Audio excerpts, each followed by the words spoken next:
तो बच्चों कल हमने कहाँ तक कर लिया था? हम आ गए थे कौन से पॉइंट पे कि जब राजा द्रुपद ने स्वयंवर रखा था द्रौपदी के लिए, तो वहाँ पर जब अर्जुन ने तीर चलाया था तो कर्ण ने अर्जुन को पहचान लिया था।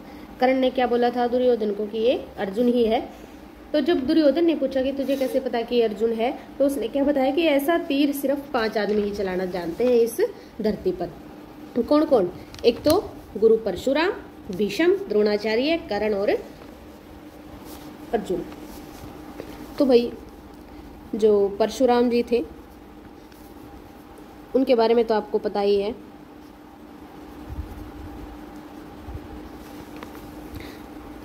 जो गुरु परशुराम थे कहाँ के रहने वाले थे? जामनी गांव के। कहाँ के? जामनी गांव के रहने वाले थे। और इनके 3 शिष्य हुए हैं गुरु परशुराम के। तो यो भी ग्रेट बंदा था और इसके तीनों के तीनों शिष्य भी सॉलिड शिष्य थे भाई, सारे के सारे। कौन कौन है? एक तो भीष्म, दूसरे ही द्रोणाचार्य और तीसरा कौन था?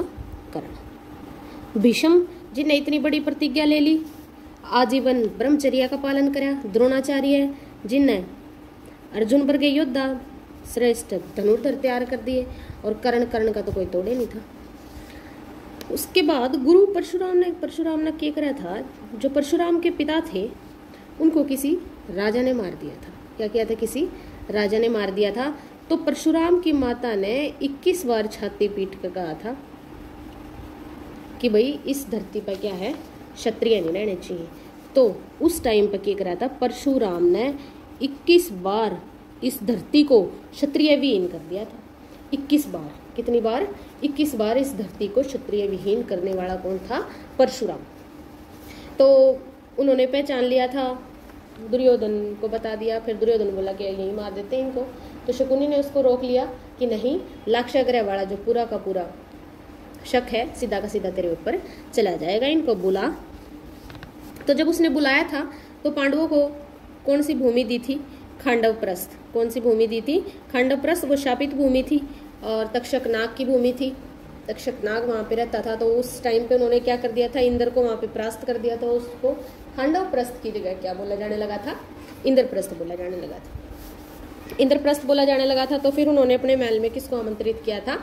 सभी को आमंत्रित किया था। तो जब दुर्योधन गया था, दुर्योधन को एक जगह पे ऐसा लगा कि यहाँ पर पानी है, लेकिन वहाँ पर पानी नहीं था, धरती थी। और एक जगह लगा कि धरती है, वो चल रहा था तो वहाँ पर पानी था और वो पानी में गिर गया था। तो उस समय पर क्या किया था? द्रौपदी ने ताना मार दिया था कि अंधे का पुत्र अंधा। तो दुर्योधन को ये बात सीधी जाके लगी। तो बोले, अपने शकुनी मामा को बोला कि भाई मुझे ये औरत इस महल से बाहर चाहिए। तो इसके बाद जो शकुनी था, शकुनी कहाँ का राजा था? शकुनी कहाँ का राजा था? गांधार का। और गांधार कहाँ पर है भाई? अफगानिस्तान में। कहाँ पर है गांधार?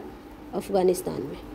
हाँ, वही अफगानिस्तान जहाँ की कैकई भी थी। कौन थी? कैकई। कैकई कौन थी? दशरथ की पत्नी, राजा दशरथ की पत्नी। और जब अफगानिस्तान के तो सारे के सारे ही लोग ऐसे खतरनाक हैं। ऐसा ही तो ये शकुनी था। पूरी की पूरी महाभारत अकेले ने लड़वा दी। और कैकई भी ऐसी ही थी, वो भी अफगानिस्तान की थी। पता होगा कैकई का। तो कैकई दशरथ की पत्नी, जिसने क्या किया था? जब दशरथ युद्ध लड़ रहा था तो दशरथ के जो रथ है, रथ की धुरी, रथ का जो पहिया है उसकी धुरी में से क्या निकल गई थी? कील निकल गई थी। और कील की जगह अपनी उंगली अड़ा के रखी थी। किसने? कैकई ने। और जब तक कैकई ने उंगली अड़ा के रखी, जब तक युद्ध समाप्त नहीं हो गया। और उस युद्ध में कौन जीत गया था? दशरथ जीत गया था। और दशरथ जीत गया था तो उसने क्या बोला था कैकई से कि मैं आज तेरी वजह से युद्ध जीता हूँ, मांग तुझे क्या चाहिए। तो इसने क्या बोला था कि मांग लूंगी जब समय आएगा। कील की जगह भाई साहब उंगली फंसा के रखी थी इसने। कील की जगह पूरा का पूरा युद्ध जीत लिया था राजा ने। इतनी देर तक वहाँ पे इसने अपनी उंगली रखी थी। तो ऐसी खतरनाक कैकई थी। क्या करा फिर इसने बाद में? क्या मांगा था? 14 वर्ष का वनवास दिला दिया था राम को। तो ऐसे ही जो ये शकुनी है, इसने भी क्या करी? पूरी की पूरी महाभारत लड़वा दी थी। ठीक है। उसके बाद क्या हुआ था? शकुनी को बोला कि भाई मुझे ये औरत महल से बाहर चाहिए। तो क्या किया फिर?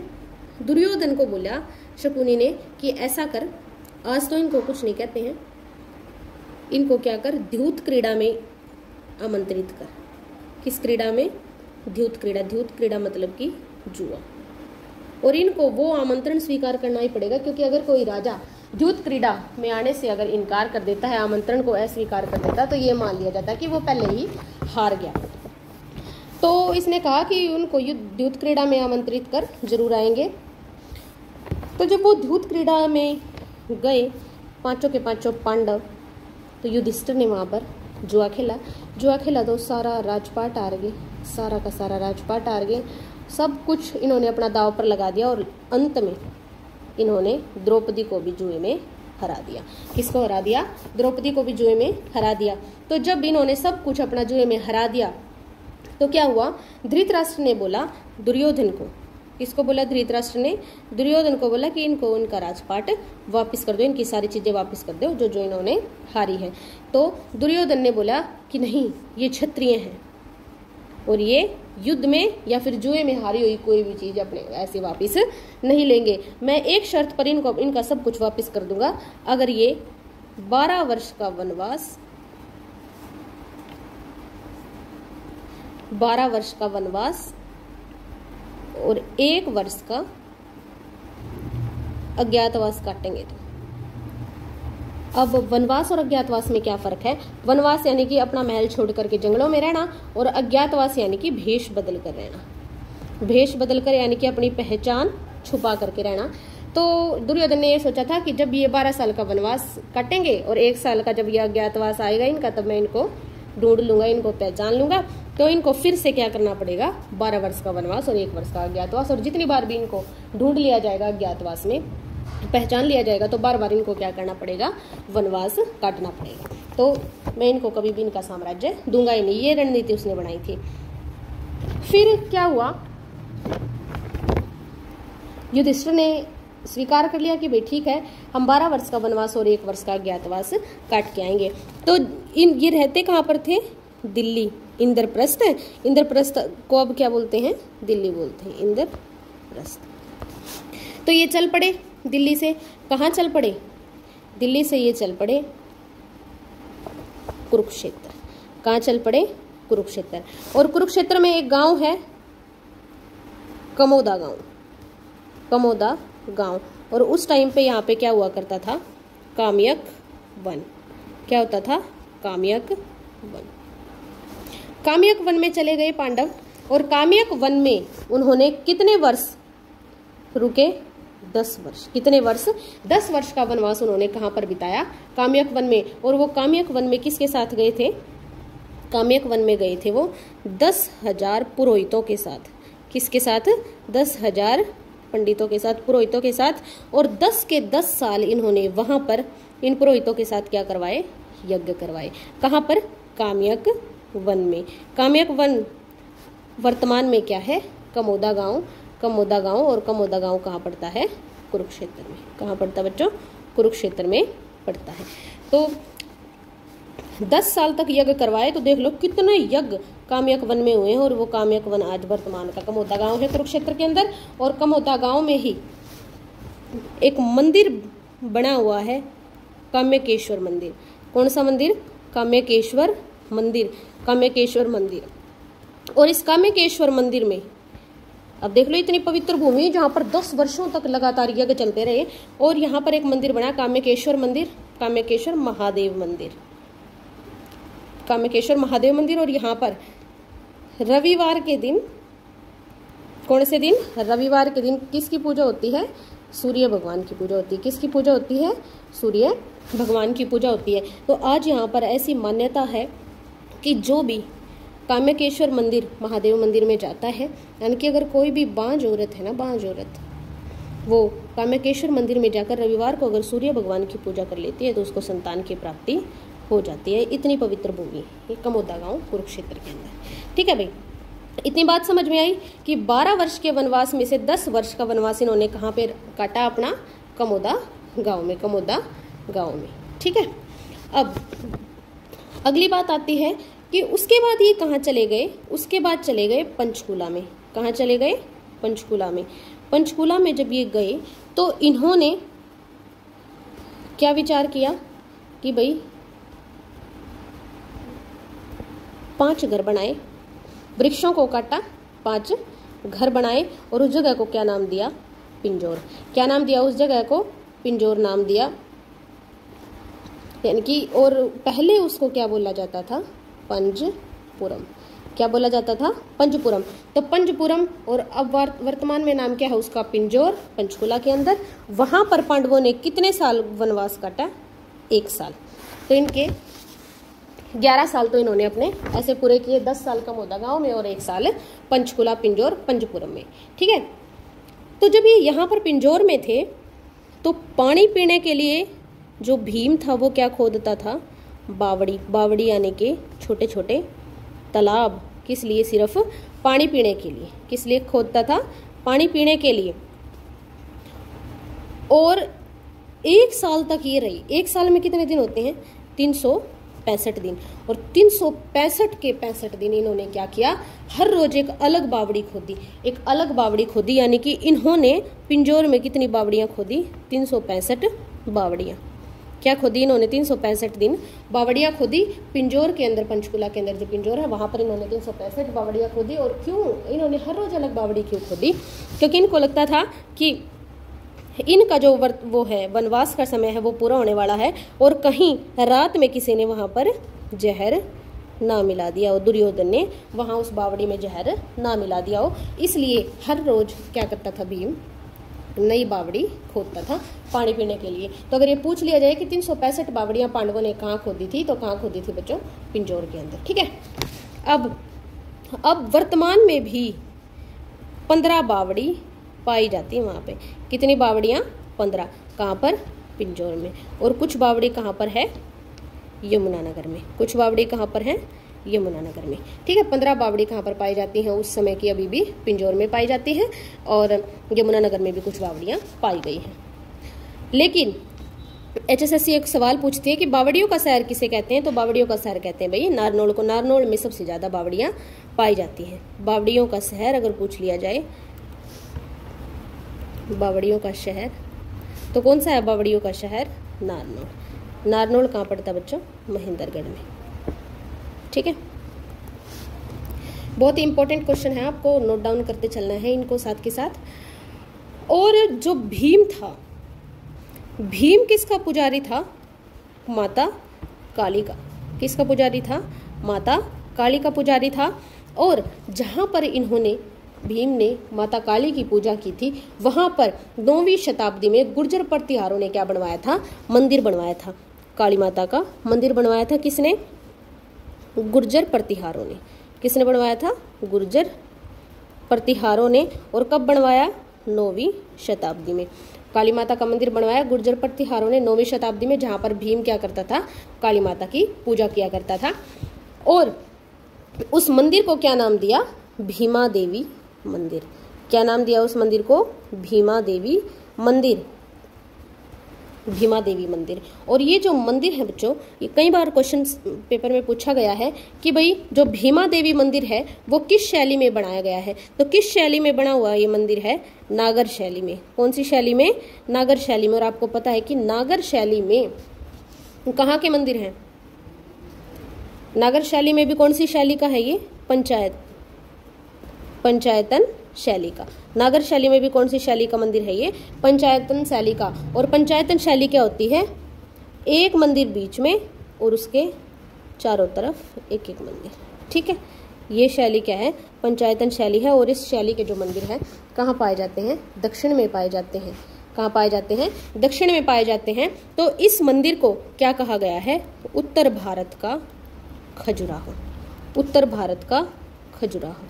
ये क्वेश्चन बहुत बार, कम से कम 30 बार एग्जाम में पूछा जा चुका है कि उत्तर भारत का खजुराहो कौन से मंदिर को कहा गया है? तो कौन से मंदिर को कहा गया है भाई उत्तर भारत का खजुराहो? भीमा देवी मंदिर को। किसको कहा गया है? भीमा देवी मंदिर को। और कहाँ पर है ये भीमा देवी मंदिर? पंचकुला में। कहाँ है? पंचकुला में। ठीक है। इतनी बात क्लियर है। उसके बाद है, इस मंदिर को 1252 में किसने तोड़ दिया था? बलबन ने। किसने तोड़ा था इस मंदिर को? 1252 में बलबन ने तोड़ दिया था। और बलबन कौन से वंश का शासक था? गुलाम वंश का। कौन से वंश का शासक था? गुलाम वंश का शासक था बलबन। और बलबन ने 1252 में भीमा देवी मंदिर को तोड़ दिया था। भीमा देवी मंदिर कहाँ पर है? पंचकुला में है। इसे उत्तर भारत का खजुराहो कहा जाता है। इस कौन सी शैली में बना हुआ है? ये नागर शैली में बना हुआ है। नागर शैली कभी कौन सी शैली? पंचायतन शैली। और पंचायतन शैली के जो मंदिर है वो दक्षिण में पाए जाते हैं और दक्षिण भारत में ही खजुराहो के मंदिर पाए जाते हैं, तो इसीलिए इस मंदिर को क्या कहा गया है? उत्तर भारत का खजुराहो कहा गया है। ठीक है। 9वीं शताब्दी में बनवाया था। किसने बनवाया था? गुर्जर प्रतिहारों ने। और कौन सी माता का मंदिर है? काली माता का मंदिर है। और क्यों बना था? क्योंकि यहाँ पर भीम ने काली माता की पूजा की थी अपने वनवास के समय में। ठीक है, तो इतनी बात क्लियर है। तो आगे चलते हैं। आज भी इस मंदिर की खंडित रूप में पूजा होती है। किसने तोड़वा दिया था? बलबन ने। और एज इट इज ये मंदिर अब वहां पर है और खंडित रूप में क्या होती है? इस मंदिर की पूजा होती है। खंडित रूप में पूजा होती है। ठीक है भाई। उसके बाद बात आई इनके अज्ञातवास की कि अज्ञातवास में कहाँ पर रहे? अज्ञातवास में कहाँ पर रहे? सबसे पहले इन्होंने क्या किया था? पलवल चले गए थे। कहाँ चले गए थे? पलवल, जो वर्तमान में क्या है? पलवल है। और पहले इसको क्या नाम दिया था इन्होंने? पंचवटी। वृक्षों के नीचे इन्होंने क्या किया था? 13 दिन तक विश्राम किया था। कितने दिन तक? 13 दिन तक विश्राम किया था। अगर पेपर में क्वेश्चन आ जाता है कि पांडवों ने अपने अज्ञातवास के समय में 13 दिन किस जगह पर विश्राम किया था, तो पंचवटी में विश्राम किया था। और पंचवटी को आज क्या बोलते हैं? पलवल बोलते हैं। और इन्होंने एक जगह पे 8 दिन भी विश्राम किया था। भी कितने दिन? 8 दिन तक भी विश्राम किया था। ये क्वेश्चन आ जाता है तो इनको बताना है कि भाई 8 दिन कहाँ पर विश्राम किया था इन्होंने? भिवानी में। कहाँ पर किया था? भिवानी में। और प्राचीन समय में क्या नाम था इसका? अष्टकुंड।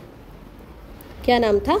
अष्टकुंड। 8 दिनों तक इन्होंने वहां पर अपना समय बिताया था, विश्राम किया था। और कहाँ पर है ये स्थान? भिवानी में है। ठीक है।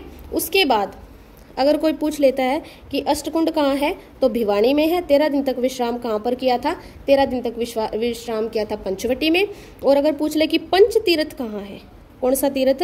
पंचतीर्थ। ये थोड़े मिलते जुलते नाम है, इनको हम साथ के साथ करते चलेंगे। तो पंचतीर्थ है भाई पंचकुला में। कहाँ पर है पंचतीर्थ? पंचकुला में। और अगर पूछ लिया जाए कि नवग्रह कुंड कहाँ पर है, तो नवग्रह कुंड कहाँ पर है? कैथड़ में। कहाँ पर है नवग्रह कुंड?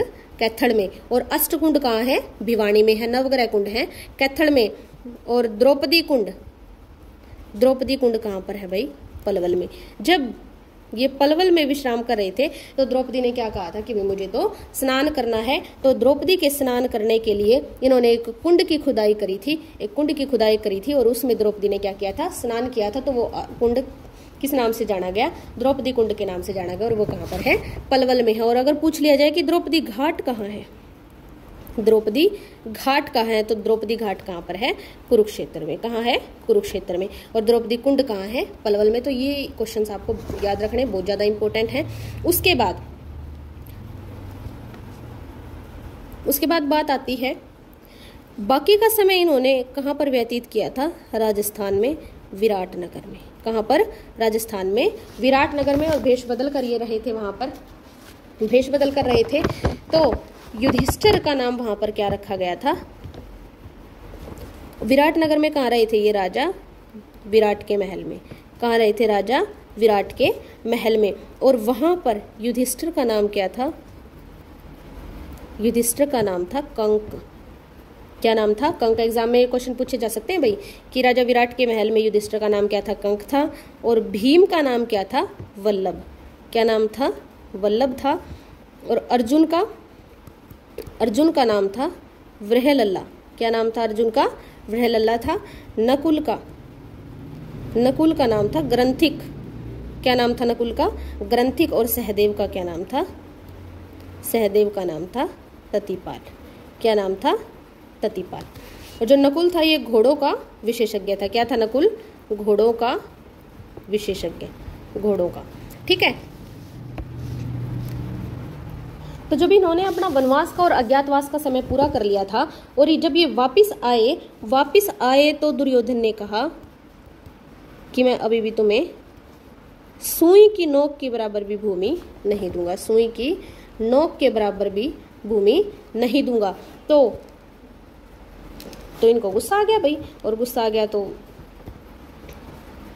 बोला कि क्यों नहीं देगा, देनी पड़ेगी भाई, हमारी धरती। तो ने बोला कि भाई चलो 12 वर्ष का वनवास और 1 वर्ष का अज्ञातवास हम काट करके आए हैं, फिर भी नहीं दे रहा है। फिर भी नहीं दिया तो इन्होंने क्या बोला कि भाई हमें कुछ नहीं चाहिए, सिर्फ क्या दे दे, 5 गाँव दे दे। क्या दे दे, सिर्फ 5 गाँव। और वो 5 गाँव इन्होंने कौन कौन से मांगे थे, बहुत ही इंपॉर्टेंट क्वेश्चन है, पेपर में आने लायक। पहला है पानप्रस्थ, दूसरा सोनप्रस्थ, तीसरा क्या है, तिलप्रस्थ। क्या मांगा, तिलप्रस्थ मांगा।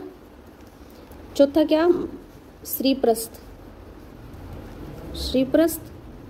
और 5वां था बाघप्रस्थ। इनमें से हरियाणा के ये 4 थे, ये किसका था, यूपी का था। ठीक है। पानप्रस्थ को वर्तमान में क्या बोलते हैं भाई, पानीपत। सोनप्रस्थ को सोनीपत, तिलप्रस्थ को तिलपत और श्रीप्रस्थ को सिही गांव।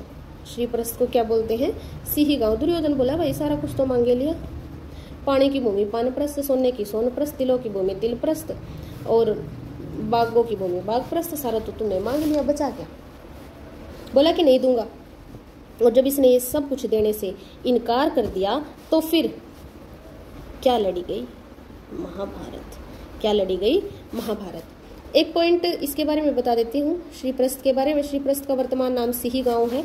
और सिही गांव किससे संबंधित है, सिही गांव है सूरदास से संबंधित है। किससे संबंधित है, सूरदास से संबंधित है। ये सूरदास की जन्मभूमि है सिही गांव।